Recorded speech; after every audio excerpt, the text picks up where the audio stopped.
ప్రస్తుతం టాలీవుడ్లో ప్రముఖ నిర్మాణ సంస్థ మైత్రి మూవీ మేకర్స్ హవా నడుస్తోంది.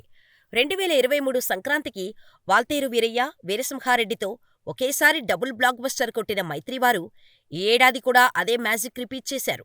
అయితే నిర్మాణం పరంగా కాకుండా డిస్ట్రిబ్యూటర్స్గా హిట్స్ అందుకున్నారు. ఓవైపు భారీ బడ్జెట్ సినిమాలు నిర్మిస్తూనే మరోవైపు డిస్ట్రిబ్యూషన్లో కూడా దూసుకుపోతోంది మైత్రి సంస్థ. సలార్ సినిమాతో నైజాంలో సాలిడ్ హిట్ కొట్టిన మైత్రి ఆ తర్వాత సంక్రాంతికి వచ్చిన హనుమాన్ సినిమాతో బ్లాక్ బస్టర్ కొట్టాడు. ఈ రెండు చిత్రాలు మంచి లాభాలను తెచ్చిపెట్టాయి. ఇక 3 వారాల గ్యాప్లో బ్యాక్ టు బ్యాక్ 2 హిట్స్ అందుకున్న మైత్రి డిస్ట్రిబ్యూషన్ ఇప్పుడు హ్యాట్రిక్ హిట్కు రెడీ అవుతోంది. మెగా హీరో వరుణ్ తేజ్ తాజాగా నటించిన ఆపరేషన్ వ్యాలంటైన్ సినిమా మార్చి 1న విడుదలకు సిద్ధంగా ఉంది. శక్తి ప్రతాప్ సింగ్ దర్శకత్వం వహించిన ఈ సినిమాలో మానుషీ చిల్లర్, రుహానీ శర్మ, నవదీప్ కీలక పాత్రలు పోషించారు. ఇప్పటికే ఆపరేషన్ వ్యాలంటైన్ బిజినెస్ స్టార్ట్ అయింది.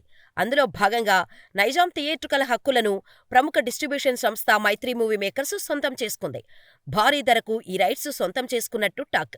లేటెస్ట్గా జరిగిన ఆపరేషన్ వ్యాలంటైన్ ప్రీ రిలీజ్ ఈవెంట్కు మెగాస్టార్ ముఖ్య అతిథిగా విచ్చేశాడు.